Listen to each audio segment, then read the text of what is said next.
at the moment where Manjinder Singh Sirsa is speaking. Let's take a look.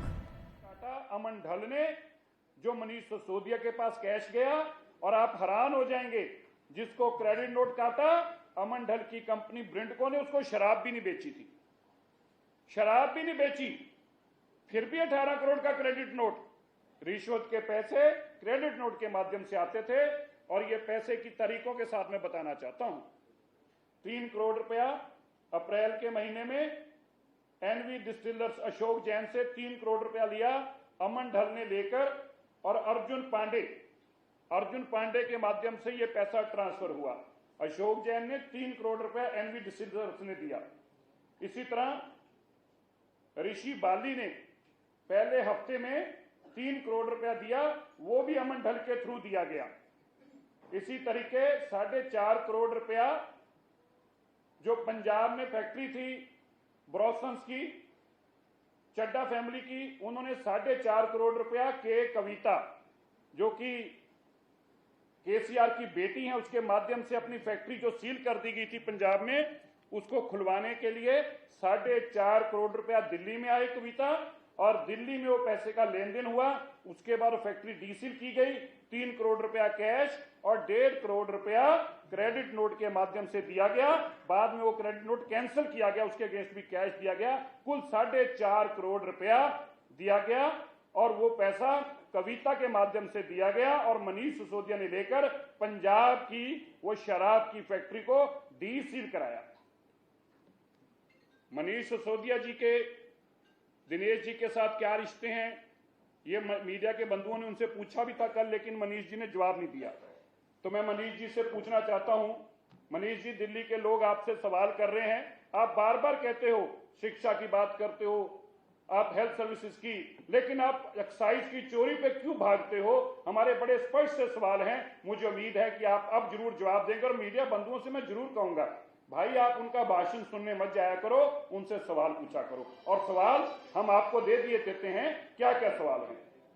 150 crore रुपया bid जिसकी थी, 150 करोड़ रुपया अमित अरोड़ा जिसकी कंपनी है यूनिक बिज की 150 करोड़ की एयरपोर्ट की बिड थी, जिसकी 250 करोड़ की बिड थी, उसको काम नहीं मिला क्योंकि अमित अरोड़ा नजदीकी है मनीष सिसोदिया जी का।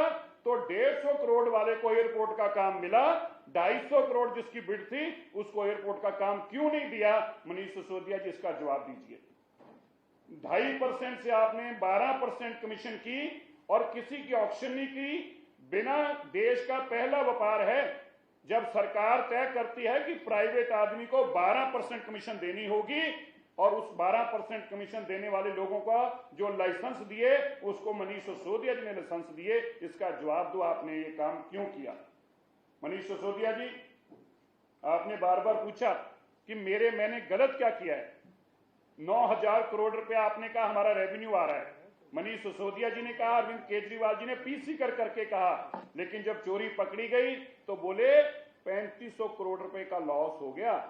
हमने जो अंदाजा लगाया था वो पैसा आया नहीं, लेकिन एलजी साहब के कारण हो गया। तो मनीष सिसोदिया जी, पिछले 8 महीनों से आप कह रहे थे ये पॉलिसी सबसे बढ़िया है, 9,000 करोड़ प्रॉफिट आएगा, वो पैसा कहां गया? जो सरकारी खजाने का पैसा था, 3500 करोड़ रुपए का लॉस हुआ, उसका जिम्मेवार कौन है? मनीष सिसोदिया जी, इसका भी जवाब दीजिएगा। और अंत में मैं आप सबको बताना चाहता हूं, उनके जो मित्र हैं जिनके साथ उनका बड़ा स्नेह है, उनको उन्होंने जो महादेव डिस्टिलरीज थी उसके सारे लाइसेंस छीनकर, ध्यान दीजिएगा इसको, बड़ी इंपॉर्टेंट है, महादेव डिस्टिलरीज के सारे लाइसेंस छीनकर मनीष सिसोदिया जी ने अपने निजी मित्र, जिनकी आजकल भागा हुआ है, भगौड़ा है, दिनेश अरोड़ा, जिसकी फोटो भी उन्होंने डिलीट की थी, उस दिनेश अरोड़ा को दिए, जिसने अपनी नई कंपनी खोली और वो कंपनी खोलकर अपने सारे licence Mohan Gold Water, Mohan Meakins, विस्किन, एबी ग्रेन, मधुसा, एडी ब्रॉसन, एल्को ब्रूस, रेडिको, मोदी और जिमनाई, ये सारे लाइसेंस जो हैं ये महादेव के पास थे, उससे छीनकर इन्होंने अपने दिनेश, जो इनका चेता है, जो भागा हुआ है, ये दिनेश जिसकी फोटो इन्होंने डिलीट की थी, याद रखिएगा परवेज जी फोटो, ये दो चोर जो भागे हुए हैं दिल्ली छोड़कर, एक का नाम दिनेश है, दूसरे का नाम विजय नायर है। ये दोनों भगौड़े हैं, इनको सीबीआई ढूंढ रही है। और ये मनीष सिसोदिया जी और अरविंद केजरीवाल जी के साथ इनकी फोटो है। अब आजकल इनसे पूछो कहां हैं, तो कहते हम तो जानते भी नहीं है। इनकी फोटो डिलीट क्यों की, इसका जवाब दिल्ली और देश के लोग आज आपसे पूछ रहे हैं। धन्यवाद। इन्होंने भागे नहीं है, बात ठीक कहा।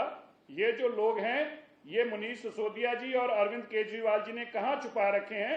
मैं उनसे आग्रह करता हूं अपने मित्रों का पता बताएं और कहां छुपा रखे हैं। अगर आप सच्चे हैं तो इनको बाजू से पकड़कर सीबीआई के सामने लेकर आएं, जिनको आपने छुपा रखा है।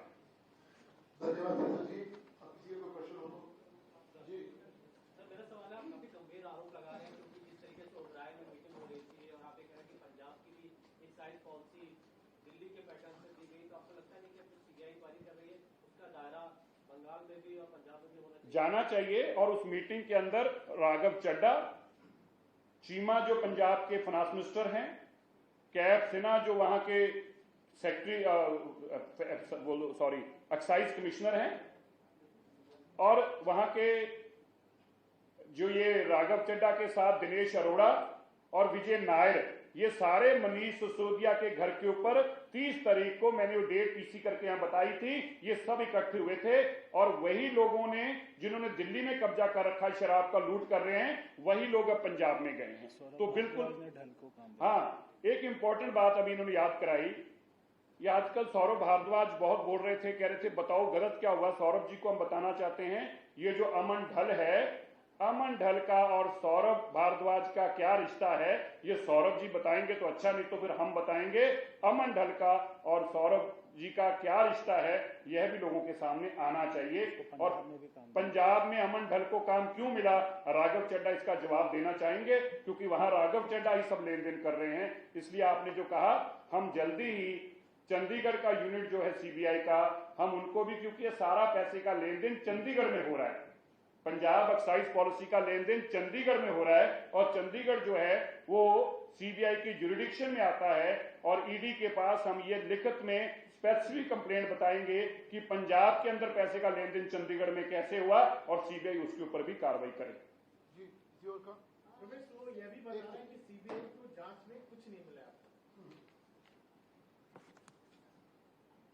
मैं समझता हूँ अगर उनके घर में अगर 2-4 करोड़ रुपए मिलते तो मनीष सिसोदिया से बेवकूफ तो कोई हो ही नहीं सकता था, क्योंकि 3 महीना पहले अरविंद केजरीवाल जी ने बता दिया था कि रेड होने वाली है, और 1 महीना पहले दिल्ली के एलजी ने उसके लिए जांच की सिफारिश कर दी थी।